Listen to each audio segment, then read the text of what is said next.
तो आपको दो कंपनियों के पोटाश ही बताने वाला हूं जिनके हमारे रिज़ल्ट अच्छे हमें देखने को मिले हैं, उसके नताइज हमें अच्छे देखने को मिले हैं। सबसे पहली कंपनी जो है वो एफएमसी, दूसरी कंपनी जो है वो सेजेंट। बिस्मिल्लाहिर्रहमानिर्रहीम, अस्सलाम वालेकुम। इस वीडियो के अंदर हम पोटाश के बारे में बात करेंगे कि गंदम के ऊपर गोब की हालत के अंदर कौन सी पोटाश किस वक्त किस तरह और कितनी मिकदार के अंदर इस्तेमाल करनी चाहिए। ये बहुत से काश्तकार भाइयों के सवाल आते हैं, क्योंकि मैं अपनी चंद पिछली वीडियोज़ में मैं कहता आ रहा हूँ कि गोब की हालत में पोटाश का इस्तेमाल करना चाहिए, लेकिन हम वहाँ पे क्वांटिटी और कौन सी कंपनी का इस्तेमाल करना चाहिए वो नहीं बताते। उसकी वजह क्या है, क्यों नहीं बताते, वो भी आगे वीडियो में बात करेंगे। लेकिन उसके पहले हम बात करेंगे कि कौन सा पोटाश कितनी मिकदार में किस वक्त इस्तेमाल करना चाहिए। इसके बारे में हम लोग वीडियो के अंदर बात कर रहे होंगे। काश्तकार भाइयों, मैं हूं उस्मान यूसुफ और आप देख रहे हैं अपना किसान पाकिस्तानी यूट्यूब चैनल। काश्तकार भाइयों, पोटाश एक क्वालिटी एलिमेंट है। बेसिक पहले मैं आपको पोटाश का काम बताऊंगा कि पोटाश हमें क्यों इस्तेमाल करना चाहिए। देखिए काश्तकार भाइयों, पोटाश को ज़राअत के अंदर क्वालिटी एलिमेंट बोला जाता है। ये आपकी फ्लूट की क्वालिटी को बेहतर करने के लिए, उसके ऊपर चमक लाने के लिए, उसके पैदावार के अंदर वज़न यानी कि आपके फ्रूट का वज़न ज़्यादा करने के लिए, जब आपकी फ्रूट का वज़न ज़्यादा होगा तो ही आपकी पैदावार भी ज़्यादा आएगी। तो उसके अंदर ये बड़ा ही अहम किरदार अदा करता है। इसका काम ना तो पोलिनेशन करवाना है, ना ही सिट्टे को निकालना है, वो बुरान का काम है। तो पोटाश एक क्वालिटी एलिमेंट है। बस आपने इतना ही ज़हन में रखना है कि आप अगर अपने फ्रूट, अपनी पैदावार की क्वालिटी को बेहतर करना चाहते हैं, दूसरे काश्तकार भाइयों से बेहतर लेना चाहते हैं, तो आपने पोटाश का इस्तेमाल लाजमन करना है। अब पोटाश हमने इस्तेमाल कौन सा करना है। देखिए काश्तकार भाइयों, कंपनी के अंदर बहुत से पोटाश मुख्तलिफ कंपनियों को मिल जाएंगे। अगर मैं पहले बात करता चाहूँ कि मैं क्यों नहीं पोटाश रिकमेंड करता कि आप फलानी कंपनी का इस्तेमाल कर लें, इस तरह बहुत से लोगों के सवालात होते हैं कि भाई आपने वीडियो के अंदर बताया नहीं कौन सा पोटाश कितनी मिकदार में इस्तेमाल करनी चाहिए। भाई उसकी भी वजूहात हैं जिस वजह से हम नहीं बताते। सबसे पहली वजूहात मैं अगर आपको बताऊं, अगर मैं आपको एक कंपनी बता देता हूँ, फ़र्ज़ किया सेजेंटा की बता देता हूँ, एफएमसी की बता देता हूँ, हर एक काश्तकार भाई उनकी पोटाश अफोर्ड नहीं कर सकता, ख़रीद नहीं सकता, महंगी होने की वजह से, या दूर से मिलती है, वो उस जगह से दूर हैं, वो जाके ला नहीं सकते। इस तरह के 100 मसले मसाइल बन जाते हैं जिसकी वजह से हम पोटाश का नाम नहीं बताते। ये वो मेन वजूहात हैं जिनकी वजह से हम लोग पोटाश का ख़ास तौर पे मैं नाम नहीं बताता। अगर हम बाज़ औक़ात बता भी दें, अगर आप वो ला के स्प्रे कर देते हैं, अगर आपको उसका रिज़ल्ट नहीं मिलता तो भी आप हमें कोसेंगे कि भाई हमने आपके कहने पे ये पोटाश इस्तेमाल की, उसका हमें रिज़ल्ट नहीं मिला। ये भी एक छोटी सी वजूहात आ जाती हैं जिसकी वजह से हमने पोटाश का आज तक नाम नहीं बताते। लेकिन इतना ज़रूर बता देते हैं कि इस वक्त आपको पोटाश की ज़रूरत है।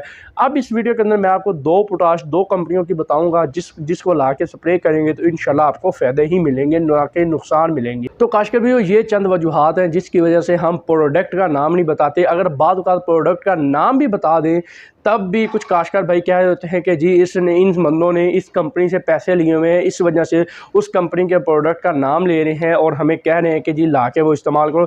इस तरह के 100 मसले मसाइल हैं जिसकी वजह से हमने कभी भी किसी एक मखसूस कंपनी का जो प्रोडक्ट है वो नहीं बताया। हाँ, वो प्रोडक्ट ज़रूर बताते हैं जिसके नताइज सबसे बेहतरीन और शानदार होते हैं। ये तो होगी पोटाश ना बताने की, कंपनी ना रिकमेंड करने की वजूहात। अगर हम बात करें अब जो हमारा मेन सवाल था काश्तकार भाइयों, इस वीडियो के अंदर मैं सिर्फ आपको दो कंपनियों के पोटाश ही बताने वाला हूं जिनके हमारे रिजल्ट अच्छे हमें देखने को मिले हैं, उसके नताइज हमें अच्छे देखने को मिले हैं। सबसे पहली कंपनी जो है वो एफएमसी, दूसरी कंपनी जो है वो सेजेंटा। एफएमसी की कैटालिस्ट पोटाश बहुत ही मशहूर है, हर लोग उसे जानते हैं, हर एक बंदा उसके नाम से वाकिफ़ है और किसी न किसी टाइम उस बंदे ने ला के किसी न किसी फसल के ऊपर इस्तेमाल किया है। लेकिन हमने गंदम की बात करनी है और सेजेंटा की जो पोटाश है वो नया पोटाश के नाम से है, उसको हमने इस्तेमाल करना है गंदम के अंदर। अब हम बात करें इनकी मिकदार के हवाले से और इनको इस्तेमाल किस तरह करना है। काश्तकार भाइयों, इसके इस्तेमाल के दो तरीके हैं। जी हाँ, पहला पानी के ज़रिए रिफट के साथ, दूसरा स्प्रे के साथ। अब इन दोनों तरीक़ों में इनकी मिकदार अलग अलग इस्तेमाल होने वाली है। दोनों की मिकदार एक जैसी नहीं है, दोनों का तरीका सेम नहीं है, तरीके दो मुख्तलिफ हैं, मिकदारें दो मुख्तलिफ हैं। ये आपने बात जहन में रखनी है। सबसे पहले अगर हम लोग बात करें कैटालिक्स की, कैटालिक्स जो पोटाश है इसको आप स्प्रे भी कर सकते हैं। ये वाज़ह तौर पे कंपनी का भी ऐलान है कि आप इसको स्प्रे करें, लेकिन इसकी मिकदार को स्प्रे के टाइम आपने ख्याल में रखना है कि हम मिकदार कितनी इस्तेमाल करें। अगर हम स्प्रे के अंदर इसकी मिकदार की बात करें तो आपने 500 ml 100 लीटर पानी के अंदर हल करके आपने स्प्रे करना है फी एकड़ के ऊपर। और अगर हम इसकी बात करें रिपीट की, कुछ काश्तकार भाइयों के सवालात होते हैं कि जी हम बोतल लेके आए हैं 1 लीटर, हमने आधी इस्तेमाल की, आधी फिर इस्तेमाल करनी है, तो आप कम अज़ कम 15 दिन के वक्फे से आप दोबारा फिर कैटालिक्स को ही इस्तेमाल कर सकते हैं जो आपके पास बची हुई होगी। 500 ml 500 लीटर पानी के अंदर हल करके आपने उसे स्प्रे करना है। और अगर हम बात करें रिफंड की, क्या हम इसको रिफंड भी कर सकते हैं? जी हाँ काश्तकार भाइयों, इसको आप गंदम की फसल के अंदर रिफंड भी कर सकते हैं। रिफंड करने के लिए जो आपने मिकदार इस्तेमाल करनी है वो कम अज़ कम 2 लीटर आपने इस्तेमाल करनी है, कम अज़ कम। ज़्यादा से ज़्यादा आप 3 लीटर भी इस्तेमाल कर सकते हैं। तो ये मिकदार है रिफंड की। अगर रिफंड के अंदर ही आप इसको रिपीट करना चाहिए, वैसे अगर पोटाश को रिफंड कर दिया जाए तो हमें ज़रूरत नहीं पड़ती पोटाश को दोबारा रिफंड करने की, क्योंकि हमने 2 से 3 लीटर इस्तेमाल की होती है। अगर आपने बात को जहन में रखना है, अगर आप रिफंड करें 2 से 3 लीटर पोटाश आपने कैटालिक्स को इस्तेमाल करना है एफएमसी की। और अगर आप स्प्रे करें तो आपने 500 ml जो है उसको इस्तेमाल करना है 100 लीटर पानी के अंदर हल करके। और इसका जो रिपीट स्प्रे है वो 15 दिन बाद, कम अज़ कम 15 दिन बाद आपने इसका रिपीट स्प्रे अगर करना हो ज़रूरत के मुताबिक तो आप करें, अदरवाइज़ आपको करने की ज़रूरत नहीं है। काश्तकार भैया ये तो सवाल हो गया कैटालिक्स के हवाले से। अब हम बात करते हैं सिंजेंटा की नया पोटाश के हवाले से।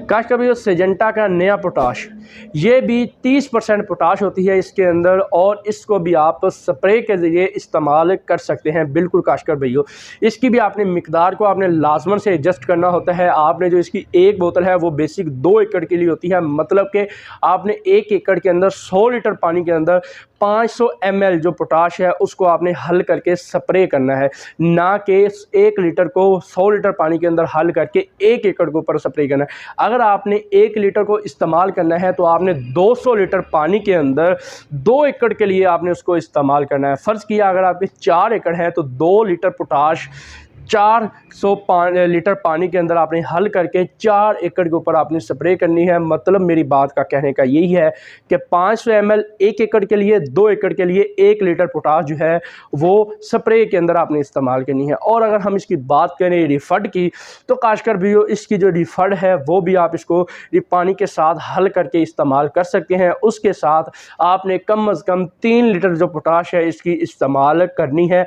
अगर आप 2 लीटर भी इस्तेमाल करना चाहें तो सकते हैं, लेकिन अगर आपने दोबारा फिर रिपीट आपने रिफंड के सिस्टम से इस्तेमाल करनी है तो वो आपको करने की ज़रूरत नहीं है। आप अपनी ज़मीन की नौइयत को देखते हुए दोबारा रिपीट इसका स्प्रे जो है वो आप लोग कर सकते हैं, नहीं तो हमें कोई ख़ास इसकी ज़रूरत नहीं होती। लेकिन हम बात करें क्या इसको हम रिपीट स्प्रे कर सकते हैं?